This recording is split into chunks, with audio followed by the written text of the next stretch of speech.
This is my first physical model I made out of some cardboard and old cereal boxes I had lying around at home.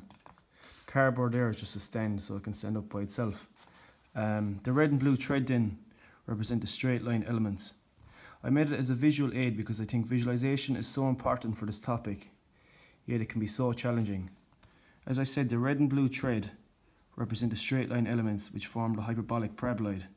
I think this is something that students could find quite challenging. They might say, how can straight lines form a curved surface? But this model lets them physically see how the straight lines form that curved surface in there. I think it'd be a wonderful resource to have in a classroom as well. Just say if a student is stuck on a question that they can physically come up, look around the model, just say look down on top and see how the straight line elements are divided up in plane and how that curved surface is formed in the elevation. It also shows them, just say, how the surface is a doubly ruled surface. So we have our point there, and we can see our blue thread going that way, and our red thread going that way. So how does two lines going through that point?